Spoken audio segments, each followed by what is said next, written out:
Polícia caça brigões e íntima até quem diz que estava longe do Fla-X Vasco. Classificação e jogos. Após o governo do Rio de Janeiro apontar que envolvidos em briga de torcida serão enquadrados como organização criminosa, diversas pessoas foram chamadas a prestar depoimento e algumas alegam não terem estado nem perto do Maracanã para o Flamengo X Vasco da Taça Guanabara.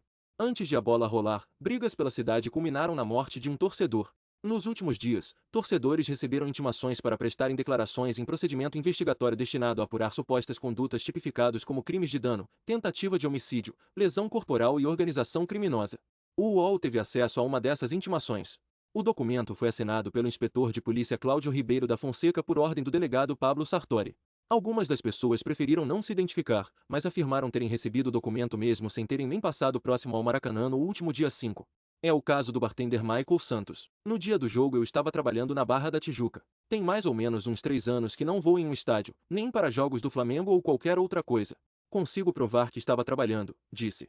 Uma mulher que pediu para não ser identificada alega que no dia do jogo estava em um sítio em Tinguá, Nova Iguaçu, na celebração do aniversário da filha, e garante ter fotos e vídeos que podem comprovar. Há ainda o episódio de outro torcedor que diz ter se envolvido em um acidente de moto na sexta-feira anterior ao jogo e teve de passar por uma cirurgia na perna. O deputado estadual Carlos Mink, PSB, apontou que a Defensoria Pública seria acionada e um ofício à OAB do Rio de Janeiro foi enviado. Ele é um dos autores do projeto de lei que visava garantir o retorno das organizadas às praças esportivas e que foi aprovado na Alerj no ano passado. A comissão foi acionada pela Anatorg e vamos pedir à Defensoria Pública para acompanhar as pessoas que estão sendo acusadas sem nem sequer terem participado do jogo.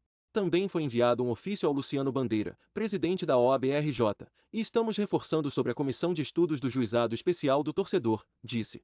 A UOL, a Polícia Civil apontou que as intimações foram expedidas para buscar esclarecimentos e definir os envolvidos. A Delegacia de Repressão aos Crimes de Informática, DRCI, investiga as ações das torcidas organizadas em atos de vandalismo e violência. As intimações foram expedidas para buscar esclarecimentos e definir os envolvidos, testemunhas e autores dos fatos. A investigação está em andamento e diligências estão sendo realizadas para instruir a atual fase do inquérito. O que aconteceu? Integrantes de torcidas organizadas de Flamengo e Vasco entraram em confronto antes do clássico pela Taça Guanabara. A Polícia Militar suspendeu a Raça e a Jovem, do Flamengo, e a Força Jovem, do Vasco, por 90 dias. Posteriormente, o Tribunal de Justiça do Rio de Janeiro ampliou a punição por tempo indeterminado. Dias depois, a PM colocou em vigor as medidas de afastamento que o Ministério Público do Rio de Janeiro havia determinado anteriormente às discussões do novo termo de ajustamento de conduta, TAC, que acontece depois da aprovação do projeto de lei que previa a anistia das organizadas.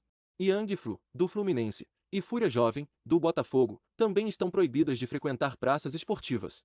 O Ministério Público do Rio indicou avaliar um pedido à Justiça para clássicos com torcida única. A ideia, porém, não ganhou aderência junto a outros órgãos envolvidos nas partidas.